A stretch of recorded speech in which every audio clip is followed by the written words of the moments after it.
অবশেষে আমিও নিয়ে আসলাম ভাইরাল সেই ১৬০ টাকার গরুর মাংস এবং আলুর সেই আকর্ষণীয় প্যাকেজটি। আপনারা কে কে নিয়ে আসছেন অবশ্যই আমাকে কমেন্ট করে জানাবেন এবং তৈরি করে ফেললাম স্পেশাল রেসিপি। অবশ্যই শুরু থেকে শেষ পর্যন্ত আমার সাথে থাকবেন। আসসালামু আলাইকুম, আইমানস মম কুকিং অ্যান্ড ব্লগে সবাইকে স্বাগতম। চলে আসলাম আজকে নতুন একটি রেসিপি বা ব্লগ ভিডিও নিয়ে।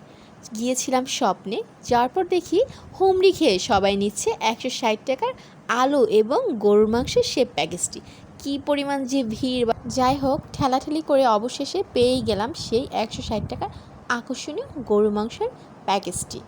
আমি এখানে মোটামুটি ১৫ পিসের মতো গরুর মাংস পেয়েছিলাম এবং ৭ পিস আলুটা ছিলে দেয় না। আলুটা ছিলে দিলে ভালো হতো, দেয়নি। আর কি করার, নিজেই ছিলে নিয়েছিলাম। আলু ছোলা সহকারে আবার আমরা খেতে পারি না, কিন্তু অনেকেই খায়। যাই হোক, গরু মাংসের পিসগুলো কিন্তু একদম সলিড পিস দিয়েছে, দেখছেন। আর মাত্র একটা পিস আমি হাড় পেয়েছি, বাকি সবগুলোই ছিল সলিড পিস।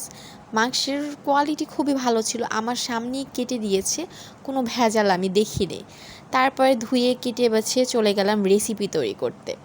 দেখুন, পেঁয়াজ নিয়েছি, তেল নিয়েছি বেশি করে এবং সাথে আদা রসুন বাটাও দিয়েছি, মানে সব মশলা একদম বেশি করে দিয়ে ঝাল ঝাল করে তৈরি করছি স্পেশাল রেসিপি। অবশ্যই দেখবেন। হলুদের গুঁড়া, মরিচের গুঁড়া, লবণ দিয়ে ভালো করে মিক্স করে নিচ্ছি। আমি কিন্তু কোনো পানি প্রথমে ব্যবহার করিনি, তেলের উপরে দিচ্ছি।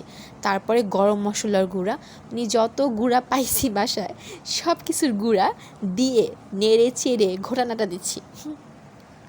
ঘোটানাটা দিয়ে একটু পানি দিয়ে দিলাম। তারপরে কষিয়ে আলুর আর গরুর মাংস দিয়ে নিয়েছিলাম, তো ওটা স্কিপ হয়ে গেছে। এখন আবার আমি একটা পাকনামি করেছি, বুঝছেন। পাকনামিটা করার জন্য নিজেই আবার সেটা শুধরাচ্ছি। ঝাল বেশি দিয়ে ফেলছিলাম, মাংসের পরিমাণ কম, আমার খেয়াল নেই।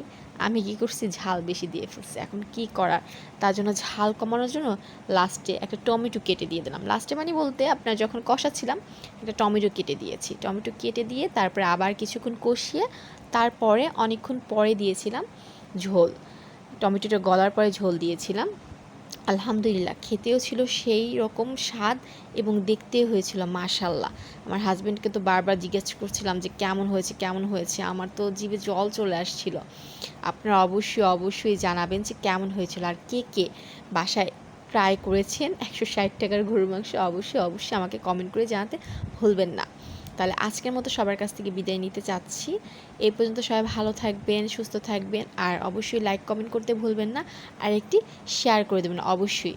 তাহলে চলুন আমরা সবাই ট্রাই করে নিই ১৬০ টাকার গরু